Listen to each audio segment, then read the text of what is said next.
Well, everyone, a very interesting thing I've been thinking about quite a bit is which iPhones were perfect and which iPhones were almost perfect. And the funny thing is, there was really only one or two iPhones I can think about that were almost the most perfect iPhones of all time. And the first one that honestly came to my head that is still supported with software right now is the iPhone 12 mini. I truly do feel like this was almost the perfect iPhone, and if Apple could have just gotten one extra thing right with this iPhone, I think that would have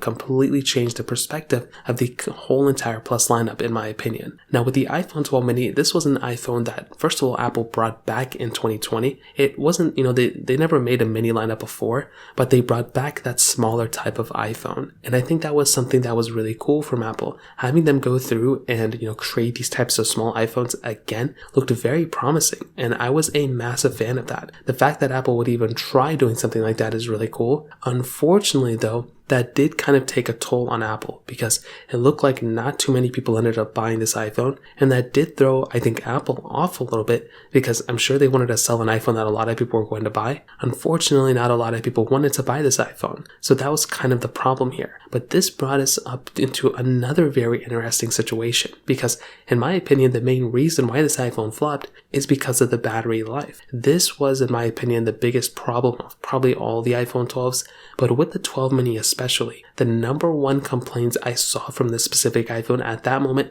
and even nowadays, is realistically speaking the battery life. The battery life of that iPhone just really wasn't that great, and that was the main problem here. If Apple just fixed that battery life situation and they gave us better battery life, I think that would have completely changed the perspective of this iPhone to a lot of different people. And I think that in and of itself was probably the biggest demise of this iPhone. Now beyond that, I think this iPhone was really good. I like the size of this device. I love that Apple didn't put like some watered down chipset on this. It almost had the same internals as the iPhone 12. So at a much smaller, size, you could get basically that same exact capability, which I think in and of itself is really cool. Unfortunately, we were kind of stuck in a situation where the battery life didn't really do too well, which kind of affected this iPhone more than you would ever think. Now, for the people who really wanted to get a better battery life, eventually Apple made the iPhone 13 mini, but I think by that point it was a little bit too late, and I think if Apple could have rocked it out of the start with something like the 13 mini or that bigger battery size in the beginning, I think that would have made the iPhone 13 mini look a little bit better as well,